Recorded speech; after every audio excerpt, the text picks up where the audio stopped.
बिस्मिल्लाहिर्रहमानिर्रहीम। अस्सलाम वालेकुम काश्तकार भाई, इस वक्त हमारी जो फसल है गंदम की वो तकरीबन 80 दिन की हो गई है। जिस काश्तकार ने 1 नवंबर को गंदम की फसल काश्त की थी उसकी फसल तकरीबन इस वक्त जो है वो 80 दिन की हो चुकी है। काश्तकार भाई, ये वक्त जो है बहुत ही अहम है। इस वक्त तो कहते हैं क्रिटिकल स्टेज। गंदम की फसल जब आपकी 80-85 दिन की होती है तो वो तकरीबन गोब की हालत में होती है। इस खेत को जो आप देख रहे हैं जिसके अंदर मैं खड़ा हूँ, ये फसल जो है तकरीबन 70 दिन की है, लेकिन जो हमारी साथ वाली फसल है ये 80 दिन की हो चुकी है। फसल जो है वो गोब की हालत में पहुंच चुकी है। इस वक्त फसल की ज़रूरियात क्या है, किस तरह से हमारा जो काश्तकार है वो गंदम की फी एकड़ पैदावार बढ़ा सकता है, इसके बारे में आज हम बात कर रहे होंगे। हमारे साथ महकमे ज़राअत के फील्ड असिस्टेंट मौजूद हैं, साथ में काश्तकार मौजूद हैं। उनसे पूछ रहे होंगे कि गंदम की फसल के अंदर इस वक्त मसाइल कौन कौन से आ रहे हैं, किस तरह से ये खादों का इस्तेमाल करवा रहे हैं इलाके के अंदर और किस तरह से इन्हें करना चाहिए। हमारे काश्तकार भाइयों को इस वक्त मुख्तलिफ खेतों के अंदर मुख्तलिफ मसाइल जो नज़र आ रहे होते हैं, उस वक्त कौन कौन से काम करने चाहिए, महकमा ज़राअत क्या कर सकता है, इसके बारे में आज बात कर रहे होंगे। अगर आपने हमारा चैनल सब्सक्राइब नहीं किया, चैनल को फौरन सब्सक्राइब कर दें, साथ में बेल के बटन को दबा दें ताकि फसलों के मुतालिक हम जितनी वीडियो बना रहे होते हैं वो आपको बर वक्त मिल सकें। इस वक्त हमारे साथ ज़हूर साहब मौजूद हैं, फील्ड असिस्टेंट है ये। इनसे ये पूछते हैं कि इस वक्त हमारे काश्तकार भाइयों के कौन से मसाइल हैं, इनके इलाके के अंदर गंदम की फसल किस तरह की है और ये क्या बता रहे हैं अपने काश्तकार भाइयों को। बिस्मिल्लाहिर्रहमानिर्रहीम। मोहम्मद ज़हूरा से बात कर रहा हूँ, फील्ड असिस्टेंट। इस वक्त हमारी फसलें जो हैं उनमें नाइट्रोजन की कमी है, जिसकी वजह से फसलें जो हैं वो पीली हो रही हैं। तो नाइट्रोजन की कमी की वजह से मतलब अगर अवेलेबिलिटी नहीं है तो हम इसके मुतबादल स्प्रे करवा रहे हैं यूरिया के। मतलब जो बंदा यूरिया नहीं दे सकता वो 2 या 3 स्प्रे कर दे यूरिया का। इससे जो है वो फसल मतलब इसकी हरियाली भी बेहतर हो जाएगी और बढ़ोतरी भी ठीक हो जाएगी। बहुत शुक्रिया ज़हूर साहब। अगर आपको किसी भी जगह अपने इलाके के अंदर फसल के अंदर पिलाहट नज़र आ रही है, पीली नज़र आ रही है, जैसा कि आप ये खेत देख सकते हैं जिसके अंदर मौजूद है, इसके अंदर थोड़ी सी पिलाहट है, तो इसके अंदर अब वो वक्त तो है नहीं कि अब हमने जो है पूरी पूरी बोरी यूरिया की डालनी है। इस एकड़ के अंदर अगर आप 15 किलो यूरिया भी डाल देते हैं तो वो बहुत है।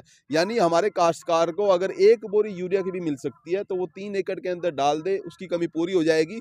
यूरिया का इस्तेमाल तो शुरू में ही करना चाहिए, पहले 50, 55, 60 दिन के अंदर यूरिया का इस्तेमाल मुकम्मल कर देना चाहिए। अब कोई टाइम नहीं है यूरिया डालने का।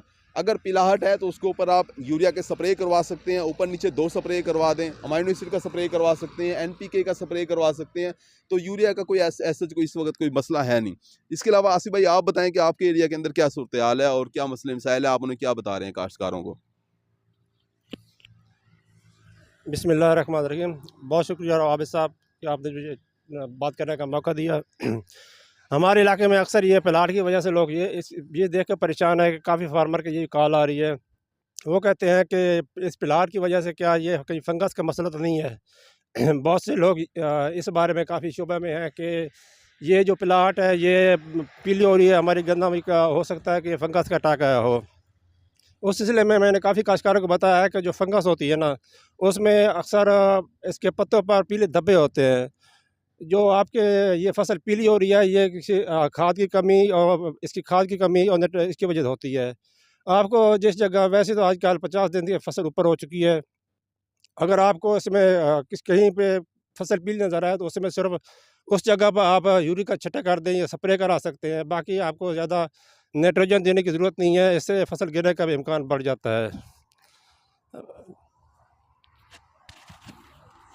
शुक्रिया आसिफ साहब। बिल्कुल जो हमारे जो काश्तकार हैं मुझे भी रोज़ाना के तौर पे मैसेज कर रहे होते हैं कि फ़सल के अंदर पिलाहट आ रही है तो हम क्या फंजीसाइड का स्प्रे करवा दें, क्या बीमारी आ गई हमारे खेत के अंदर। बिल्कुल ऐसा नहीं है।